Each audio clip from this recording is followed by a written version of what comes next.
अब गहलोत साहब को इंतजार नहीं करना चाहिए, क्योंकि उम्मीद छोड़ देनी चाहिए। गहलोत साहब का कार्यकाल पूरा हो गया, ठीक है, अब नई पीढ़ी को आने दो। कि कब तक और इंतजार में बैठे रहोगे।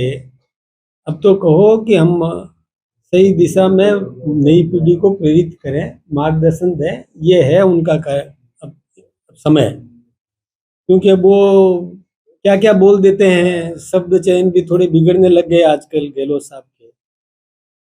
कभी बेटों को दूर रखो और खुद बेटे को आगे लाते जा रहे हैं, लाते गए। फिर कभी कहते हैं कि मैंने तो ये नहीं कहा था और मेरा प्रश्न नहीं समझा। और मैं सोचता हूँ कि गहलोत साहब को अब धैर्य करना चाहिए, संतोष शास्त्र शुरू करो। मतलब वास्तव में मैं एक बात बताऊं आपको कि गहलोत साहब का कार्यकाल हो गया, 3 बार मुख्यमंत्री रह लिए, लेकिन उन्होंने पार्टी को इतने गर्त में डाल दिया, कांग्रेस पार्टी को, जो कभी भी देश पर शासन करती थी, कभी कई प्रांतों में शासन करती थी। उनको पंजाब का प्रभारी बनाया, पंजाब में बंटाढार किया। उनको गुजरात में प्रभारी बनाया, गुजरात में बंटाढार किया। उनको महाराष्ट्र में प्रभारी बनाया, महाराष्ट्र में बंटाढार किया। तो सभी जगह अब उनका अब जलवा खत्म हो गया। अब इंतजार करते करते तो फिर वो सूखते जाएंगे। दिल्ली की तरफ रुख जाता है उनका, दिल्ली की तरफ ज्यादा घूमता है। दिल्ली की तरफ रुख का है गहलोत साहब। वैसे देखिए, मैं शुभकामनाएं, मेरे अच्छे मित्र हैं, मैं उनको शुभकामनाएं दे रहा हूँ। दिल्ली की तरफ उनका रुख है, उसका कारण है क्योंकि उनकी पार्टी में निर्णय वहीं से होता है, और वहाँ आजकल उनके जो एक इमीडिएट विरोधी जो थे ना, उन्होंने ज्यादा वहाँ चक्कर काटने शुरू कर दिए। तो वो भी दिल्ली की तरफ रुख करके और वहीं प्रभाव जमाने की कोशिश कर रहे हैं। अब गहलोत साहब को इंतजार नहीं करना चाहिए, क्योंकि उम्मीद छोड़ देनी चाहिए। गहलोत साहब का कार्यकाल पूरा हो गया, ठीक है, अब नई पीढ़ी को आने दो।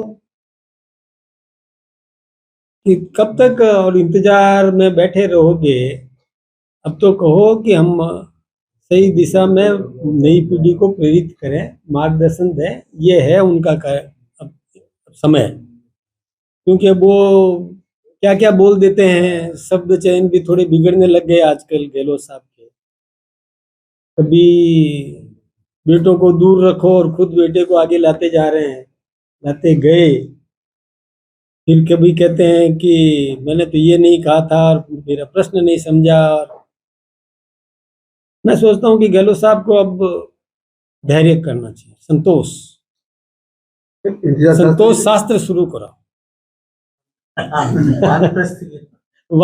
मतलब वास्तव में मैं एक बात बताऊं आपको कि गहलोत साहब का कार्यकाल हो गया, 3 बार मुख्यमंत्री रह लिए, लेकिन उन्होंने पार्टी को इतने गर्त में डाल दिया, कांग्रेस पार्टी को, जो कभी भी देश पर शासन करती थी, कभी कई प्रांतों में शासन करती थी। उनको पंजाब का प्रभारी बनाया, पंजाब में बंटाढार किया। उनको गुजरात में प्रभारी बनाया, गुजरात में बंटाढार किया। उनको महाराष्ट्र में प्रभारी बनाया, महाराष्ट्र में बंटाढार किया। तो सभी जगह अब उनका अब जलवा खत्म हो गया। अब इंतजार करते करते तो फिर वो सूखते जाएंगे। दिल्ली की तरफ रुख जाता है उनका, दिल्ली की तरफ ज्यादा घूमता है। दिल्ली की तरफ रुख का है गहलोत साहब। वैसे देखिए, मैं शुभकामनाएं, मेरे अच्छे मित्र हैं, मैं उनको शुभकामनाएं दे रहा हूँ। दिल्ली की तरफ उनका रुख है, उसका कारण है क्योंकि उनकी पार्टी में निर्णय वहीं से होता है, और वहाँ आजकल उनके जो एक इमीडिएट विरोधी जो थे ना, उन्होंने ज्यादा वहाँ चक्कर काटने शुरू कर दिए। तो वो भी दिल्ली की तरफ रुख करके और वहीं प्रभाव जमाने की कोशिश कर रहे हैं।